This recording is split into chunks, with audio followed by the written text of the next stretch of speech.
Breaking news 5 ఏళ్లు వైసీపీకి ప్రతిపక్ష హోదా రాదన్నారు ఉప ముఖ్యమంత్రి పవన్ కళ్యాణ్. మెంటల్ గా ప్రిపేర్ అవ్వండని సలహా ఇచ్చారాయన. ప్రజలు ఇచ్చిన 11 సీట్లకు తగ్గ గౌరవం పొందాలంటే సభకు రావాలని అన్నారు. వాళ్ల నంబర్కు తగిన ప్రాధాన్యతను స్పీకర్ ఇస్తున్నట్టు చెప్పారు Pawan Kalyan.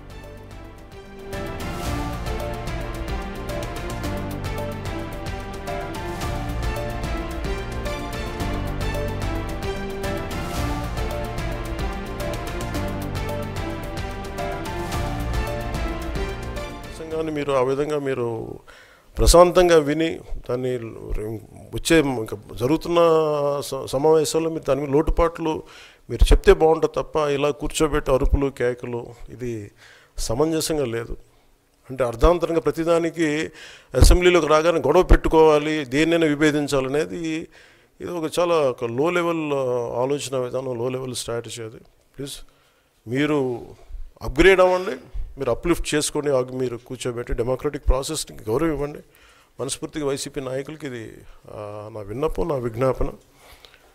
This what I would like to say. And నిజంగా కావాలి అంటే మీరు ఈ 5 సంవత్సరాల్లో మీరు ప్రతిపక్ష హోదా మీకు రాదు. అది మీరు మెంటల్గా ప్రిపేర్ అయిపోండి.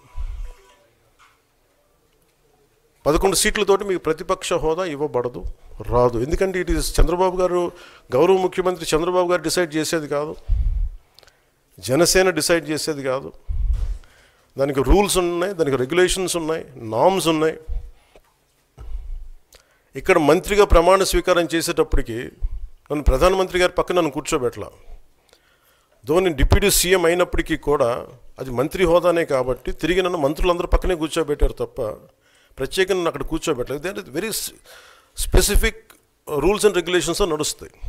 ఉదాహరణకి పొద్దున కూడా స్పీకర్ గారు ఎదురొస్తే నేను అసెంబ్లీలోకి అడుగు పెడతా ఉంటే స్పీకర్ గారు ఎదురొచ్చారు.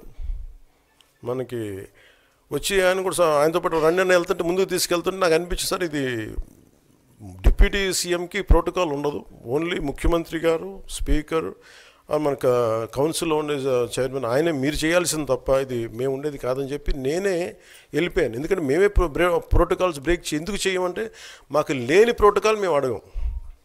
అలాగే వైసీపీ నాయకత్వం కూడా గుర్తించాల్సింది, ఇది మీకు హోదా ఇవ్వబడదు. ఇది చంద్రబాబు గారు ఆప్ చేస్తేనే కాదు, ఇది ఎవరు ఆప్ చేసింది కాదు, మీకు ప్రజలు మీకు ఇవ్వలేదు. మీకు అది మీరు దృష్టిలో పెట్టుకొని మీరు ప్రవర్తించాల్సింది మనస్ఫూర్తిగా నేను వారిని కోరుకున్న. అంతేగాని వారిని ఎక్కడ అవమానం పరచాలని కానీ వారిని తగ్గించాలని కానీ లేదు. 175 సీట్లు కేవలం 11 సీట్లు ఇచ్చారు వాళ్ళకి. 25% వచ్చిన హైయెస్ట్ పర్సంటేజ్ ఆఫ్ వచ్చిన ఓటుకి ఇన్ని ఎంపీస్, ఇంత అసెంబ్లీ స్థానాలు ఉంటాయి వాళ్ళకి. 5% మించి తక్కువ వస్తే 5% ఓట్లు మిగతా వాళ్ళు పంచుకుంటారు. మనకు అలాంటి బెనిఫిట్ మనకు లేదు కాబట్టి మన రాజ్యాంగంలో లేదు. వాళ్ళు మంకుపట్టు పడితే they are free to go to Germany. Thank you. మీకు ప్రతిపక్ష హోదా ఇవ్వకపోయినా ప్రజలు మీకు 11 సీట్లు ఇచ్చారు, దాన్ని గౌరవించి మీరు అసెంబ్లీకి రండి. మీ స్థాయికి తగ్గట్టుగా మీకు మీకు ఎన్ని ప్రశ్నలు అడగాలో దాన్ని తగ్గట్టుగా ఇస్తారు మీకు. ఇవన్నీ దాటి మన స్పీకర్ గారు కూడా చాలా గౌరవంగా వాళ్ళు 11 సీట్లు వచ్చినప్పటికీ కూడా చాలా గౌరవంతో ఇంతకాలం వాళ్ళకి ఇస్తూ వచ్చారు. ప్రశ్నోత్తరాల సమయంలో కూడా ఆయనకి ఇచ్చారు.